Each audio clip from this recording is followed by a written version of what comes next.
Selamlar herkese. Kanalıma hoş geldiniz. Uzun bir süredir sizler ile birlikte bu videoları bir süreç şeklinde paylaşmayı düşünüyordum. Bugün itibariyle kendimce almış olduğum kararla birlikte bu süreci sizlerle paylaşmak istiyorum. Şimdi ne süreci diyeceksiniz? Benim uzun bir süredir sınav hazırlandığım süreç boyunda atmış olduğum sıkıntılardan dolayı yaşamış olduğum bir takım sıkıntılar oldu. Ve bunun sonucunda büyük çapta kendimce araştırmalarda bulundum. E, Çünkü bu sorunun özellikle son yıllarda çok belirgin şekilde arttığını düşünüyorum. Ve özellikle genç nüfus alanında özellikle Türkiye'de bence son yıllarda bunda büyük bir patlama var ve bundan pek insanlar bahsetmemekte.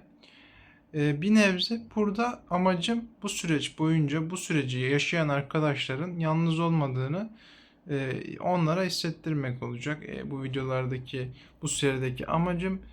Şimdi kamera bugün çok kamerayı ayarlayamamış olabilirim. Fakat bir sonraki videolarda bunun daha ayarlı olacağını sizlere söyleyeyim. Şimdi görüntüde de tam kameraya odaklı bakmıyorum. Fark etmişsinizdir. Bu videoyu tamamen önceki doğaçlama çekeceğim. Anlatımımda şöyle diyebilirim sizlere. Şimdi 2022 yılında ben mezuna bırakmıştım. Puanım düşük geldi. Ee, Yani çok hazırlanmamıştım o dönem.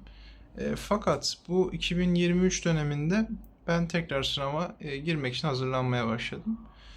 Bu süreç içerisinde tabii ki eşit ağırlıktan sınava girdim ama hani alanım sayısal değil, eşit ağırlıktan ben sınava girdim. Ve yaşamış olduğum zorlukları öncelikle şöyle diyeyim sizlere. Tabii ki içinize attığınız her sıkıntı bir süreç olduğu için birikerek içinizde biriktiği zaman öncelikle bir organlarınıza vuruyor arkadaşlar. Şöyle demek istiyorum. Sizin yaşamış olduğunuz belirli semptomlar oluyor. Şimdi bu semptomlar bende nasıl baş gösterdi? Ben bunu anlatarak başlayacağım öncelikle. Önceki bir gece ansızın boğazımda bir şey takılıyor hissi ile Haziran 2023 sınava yanlış hatırlamıyorsam sınava girdikten 3 gün sonra boğazımda bir şey var hissiyle şu bölgemde bir şey takılıyor hissi ile birlikte acilde buldum kendimi. Şu an hala yutkunuyorum. Bu süreç çok uzun sürüyor bu arada. Onu anlataraktan onu bir spoilerını vereyim öncelikle. Şimdi yalnız olmadan öncelikle söylemek istiyorum. Şuranızda bir şey varmış hissi ve bununla birlikte gelen sindirim sorunları, hazım sorunları yaşadım. Bu süreç çok boyutlu ve tek videoya sığdırılamayacak kadar anlatmam gereken birçok şey var. Yabancı kaynakları takip ettim, yerelde yaşananları takip ettim. Özellikle şunu söyleyebilirim ki bu sorun sizden şöyle geçmişte yapmış olduğunuz tabii ki bazı kararlardan da kaynaklanıyor fakat çevresel faktörler, hava kirliliği de dahil edebilirsiniz. Beslenme alışkanlıkları, yediğimiz içerikleri, kalitesizlikleri veya içeriklerin Avrupa standartlarından uzak olması, kirliliği, yediğimiz sebzeler, glifosatlar, sebze meyve ilaçları bunlarla birlikte zaman içerisinde biriken bir süreçle birlikte arkadaşlar ben böyle bir sürece girdim ve sınav stresi, vuran stres açığa çıkmadığında duygularımız açıklayamadığımız zaman vücudumuzda belirli noktalara vurmakta. Şimdi bende şöyle oldu bu süreç. Tamamen doğal anlatmaya çalışıyorum ve ilk defa yüzde bir video çekiyorum ayrıca. Önceden çekmiş olduğum videolar daha çok biliyorsunuz ki bazı tanıtım ve nasıl yapılır tutorial videoları tarzında oluyordu. Tutorial ne oluyor? İşte tanıtım videoları tarzında olmuştu. Bugün itibariyle ben niye böyle bir süreci anlatmaya karar verdim? Çünkü ben biliyorsunuz uzun süredir video çekmedim. Bunun sebebi tabii ki sınav hazırlığın döneminde yaşamış olduğum bu problemdi.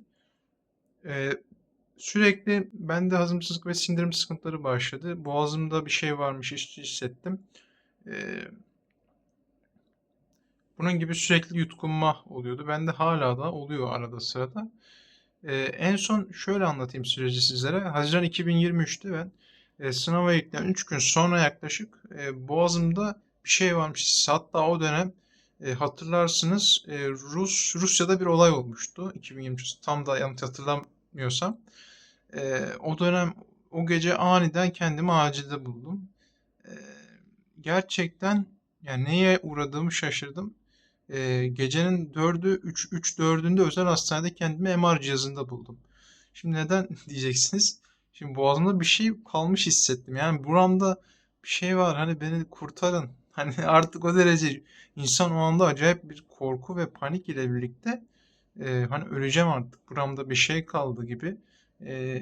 Ama hani aslında yok. Siz orada bir şey varmış gibi hissediyorsunuz. Fakat o panik anıyla birlikte sizin gerilim seviyeniz inanılmaz derecede artıyor ve siz bunun farkındalığında olamadığınız için bu rahatsızlık aslında çok tetikleniyor. Peki bu durum aslında globalus pharyngeus şeklinde açıklanıyor. Fakat baktığımız zaman etiyolojisi çok geniş. Bunu bir videoda anlatmayacağım. E, Fakat çok faktörden dolayı ve genetik de olabileceğine inandığım şekilde. Ama genellikle doktorlar bunun psikoloji ve strese bağlı olduğunu söylüyorlar. Bakın sürekli yutkunmama neden oluyor. Sanki boğazınızda bir şey varmış gibi sesinizde çatallanma ve şişkinlikle kendini belli eden bir süreç haline geliyor ve bu beslenme düzenine alakalı bir durum. Ee, Yani çok kendinizi işte abur cubur veya çevresel etkenler tabii ki var. Fakat en önemlisi bir şey fark ettim. Açığa vurulamayan duygular ve kendinizi ifade edemediğiniz zaman da bende şöyle durumlar oluyor. Ara sıra hala nüksediyor fakat 1,5-2 yıldır özellikle Ağustos'tan 2025'in başına kadar olan bölümde bunu ben çok çektim ve bu videoda bir tutorial videosu olacak aslında bu. Yani bundan daha çok ön olarak bahsetmiş olacağım bu videoda. Genel olarak yaşamış olduğum semptomlar özellikle boğazımda bir şey varmış hissi ve nefesim sanki kesiliyor diye anlatayım. Birçok grupta aslında bu problemin nedenini çok aradım. Facebook gruplarında, Reddit'te, Twitter'da da artık bakmaya başlamıştım. Çünkü ve geceleri uyuyamıyordum. Çünkü acayip bir korku sarıyor ve buranızda bir şey varmış gibi ve bununla uyuyorum. Yani artık öleceğim tarzında. Ve siz artık bir yerden sonra yemekten de uzaklaşıyorsunuz. Ve bu sizi daha da içe sürükleyen bir süreç. Depresyona da girebiliyorsunuz. Ee, ve evet, tekrardan geldim. Arkadaşlar şöyle anlatayım durumları size. Kamera fırlaklığımı ayarlıyorum. Ee, Şöyle söyleyebilirim. Şöyle dolguş yapayım. Şöyle söyleyeyim sizlere. Bu süreç içerisinde çok zorlandım. Ve bu süreci sizlerle paylaşacağım. Bu benim ilk videom. Bu konuyla alakalı çeşitli videolar çekmeyi düşünüyorum öncelikle. Bunu söyleyeyim.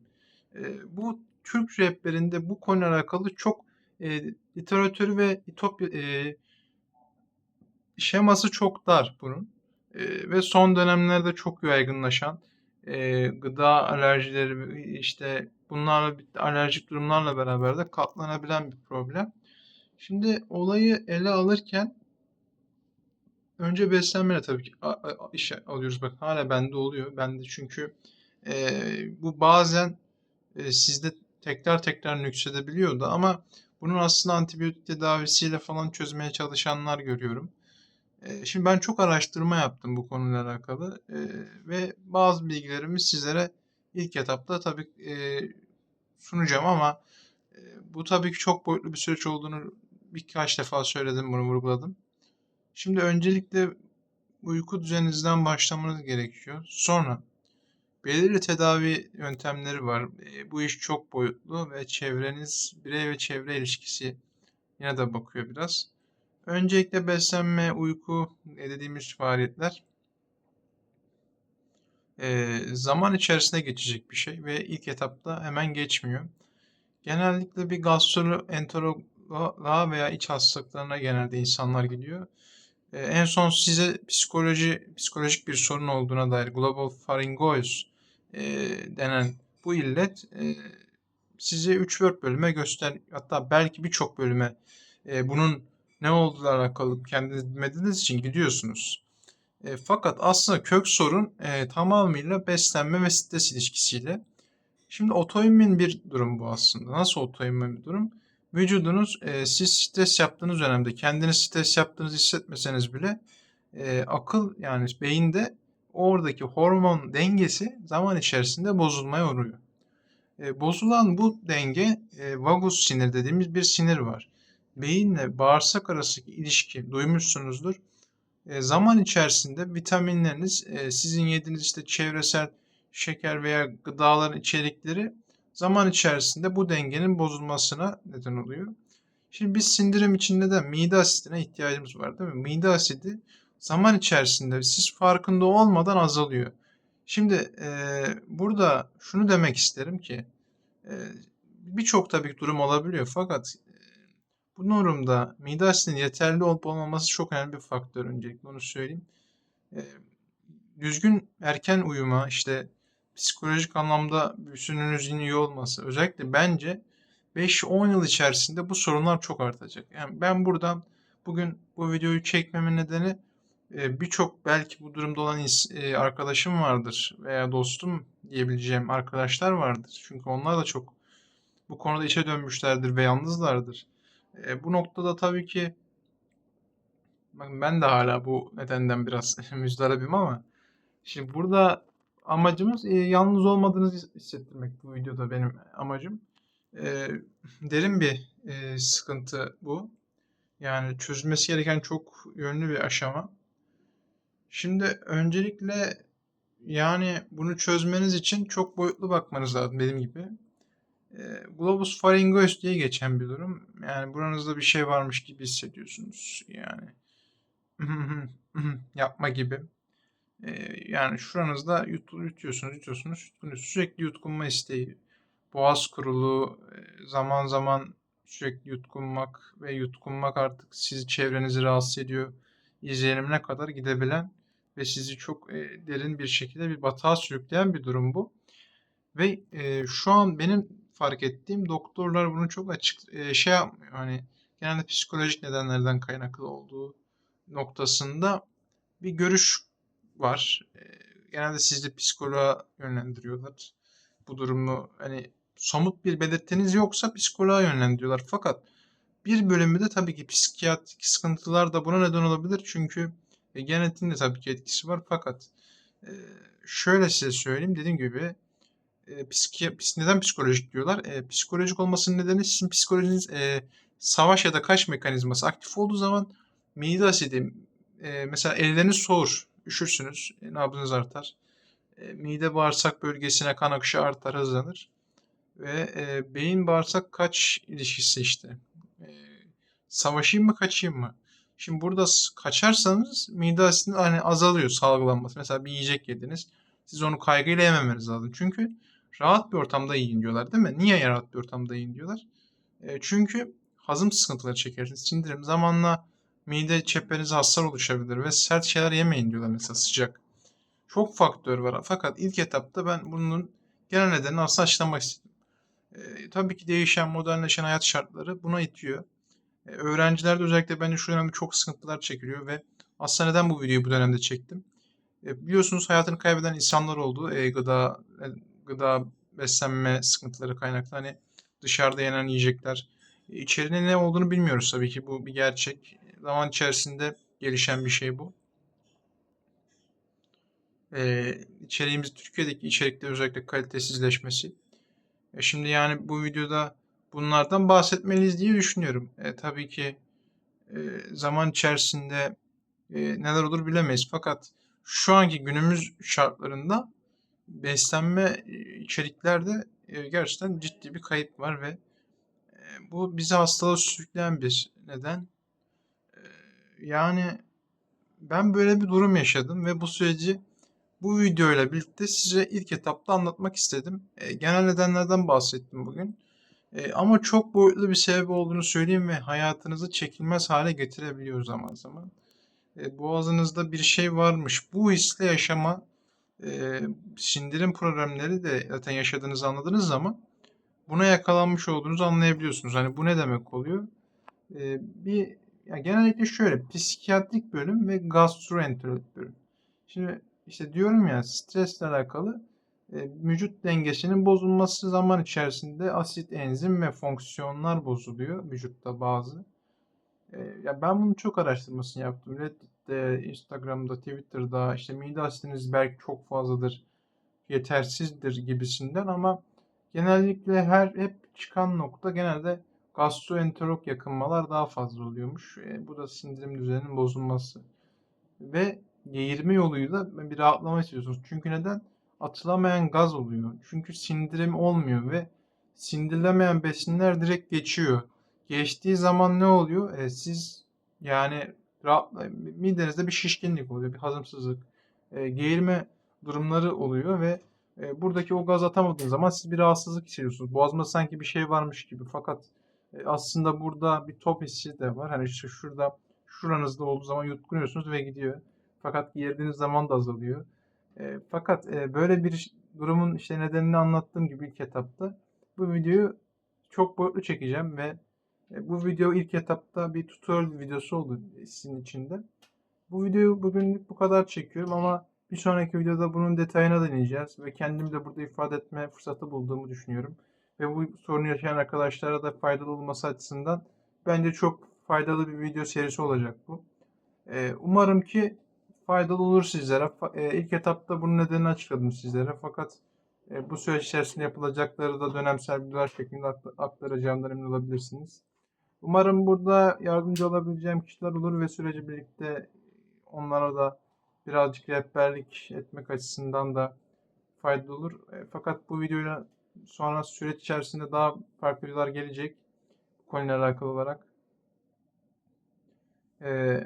Umarım sadece şunu bilin, yalnız değilsiniz ve bu sorun çok yönetilebilir ve geçebilecek olan bir sorun. Sadece e, gelecek videoları beklemenizi isterim kendimce. Çünkü sorun çözülebilir bir sorun. Fakat yönetmek biraz zor. Bu süreci de işte beraber atlatabilmek açısından beraber e, burada karar yani verme açısından sizlere yardımım olacağına inandığım için ve bu süreci beraber yönetebileceğimizi düşünüyorum. Bu yüzden bir sonraki videolarda bu konuyu daha detaylı ele alacağım. Fakat yaşamış olduğum problemi bu videolarla birlikte ele alabilme fırsatı bulduğum için de mutluyum yani. Umarım bir sonraki videolarda bunun detayına ineriz. Nasıl, neyi uygulayacağınızı da anlatacağım zaten detaylı olarak. Bu video biraz doğaçlama olduğu için videoyu kesmeyeceğim. Direkt aktaracağım. Fakat bundan sonraki videolarda daha profesyonel çekimle sorunun tam kök detayını anlatacağım sizlere. Merak etmeyin. E, Umarım yorumlar kısmında bu arada tabii ki bununla alakalı sorun yaşadıysanız da yazabilirsiniz. Dediğim gibi Türkiye'de bu konu bence çok konuşulmuyor ve çok derin bir sağlık problemi olarak aktarılmıyor. Özellikle daha çok alternatif tıp dediğimiz modern tıpta, geleneksel tıptan biraz dışarıda kalan bir sorun ve genellikle klinik bir problem, psikolojik bir problem olarak aktarılsa da belirli çeşitli kök problemlere inandığını ve sorunlara dayandığını bildiğim için bunları sizlere elimden geldiğince aktarmaya çalışacağım ve bu süreçte bunları nasıl yönetebileceğinizi hep birlikte ele alacağız. Çünkü çok bilgim var bu konuda. Neredeyse 1,5-2 yıldır bunu yaşamış biri olarak umarım sizlere faydam olacaktır. Bir sonraki videolarımda bu durumun globus pharyngeus şuranızda bir şey varmış hissi, geğirip rahatlama. Bununla alakalı bu sindirim problemini daha detaylı açacağım. Ve son yıllarda artan bu problem özellikle gençler arası ve şu dönemde gıda özellikle sıkıntılar var biliyorsunuz. Twitter'da, Reddit'te gündemde. Bunlarla alakalı bu dönemde video çekmemi daha doğru buldum. Umarım bir sonraki videolarda bunun detayına iner ve birlikte aşarız diye düşünüyorum. Kendinizle beraber sağlıcakla esenle kalın arkadaşlar. Bay bay.